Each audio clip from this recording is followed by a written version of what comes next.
Ladies and gentlemen, please welcome Ben Shapiro.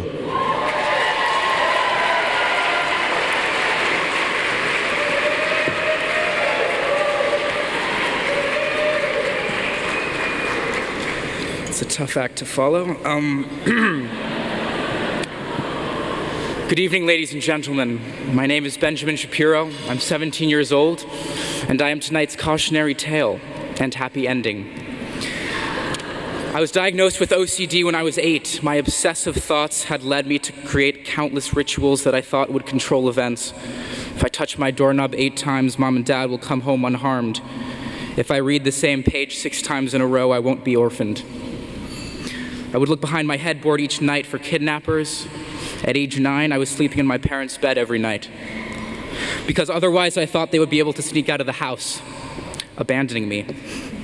It was a ridiculous fear, of course, and what made it so painful was that I knew how ridiculous it was. Even still, it took 4 different therapists to get me back into my own bed, and even then, Mom had to be within view. She would read the New York Times on my bedroom floor until she was sure I'd fallen asleep.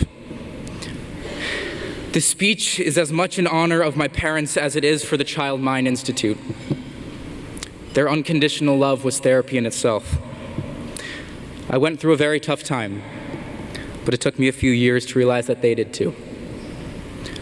One of the worst moments was when I was 12 and had to go to Mount Sinai Hospital because my obsessions were making me so depressed. My father stayed with me through the night as doctors tried to figure out what to do. Dad drove with me in an ambulance to a treatment facility in Westchester at 4 in the morning and spent the night on a cot. I was out of school for 3 months altogether in 7th grade, rotating between an outpatient hospital and different forms of therapy, beginning to lose hope of ever feeling better. I encountered 3 types of therapists: those whose purpose is solely to keep you from going off a cliff, those who give you medicine to keep you from going off a cliff, and then there is Dr. Jerry Bubrick from the Child Mind Institute, who will drag you so far away from that cliff that you have trouble remembering what it looks like.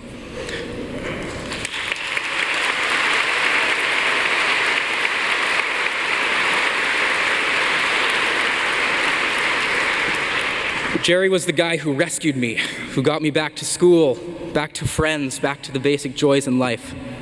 He uses a technique that's a form of cognitive behavioral therapy called exposure therapy. In its purest form, exposure therapy makes you face your fear. And there is a reason I used the word drag earlier when I referred to Jerry dragging me from the cliff. Because in my early sessions with Jerry, I was anything but willing to put up with him. Is anybody in this room afraid of spiders? You may raise your hand. Not as many as I thought. Okay. Well, Jerry's the guy that will come over to your table and drop one on your lap. Doing exposures is hard work. There's no denying that. But I'll challenge anyone who says that the end product doesn't justify the struggle. Little by little, Jerry taught me how to brave the things I dreaded the most, and he worked me back into my normal life. I remember my first appointment with him when Jerry made a joke about one of my obsessions. That shocked me. How could he be making fun of something that was literally ruining my life? What I didn't know was that he was getting me to realize just how much of a joke my fears were.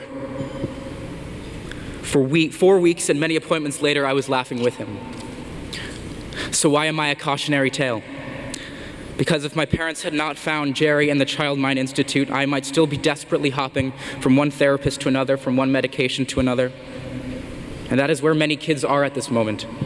Those who don't have access to the kind of care I get on 56th Street. Their families may not even know what exposure therapy is, or that it's a very effective treatment for OCD if done right. Or they may know that this care exists but cannot afford it. Here is where you come in. You have an opportunity to help kids get out of the same black hole I was in, to get their lives back. You can determine whether or not the next anxious child will be a cautionary tale or a happy ending. So, ladies and gentlemen, I implore you to give generously, because quite frankly, I want other kids to be as lucky as I was, to be able to get past their worst day and join me on the other side. Thank you for listening and have a wonderful evening.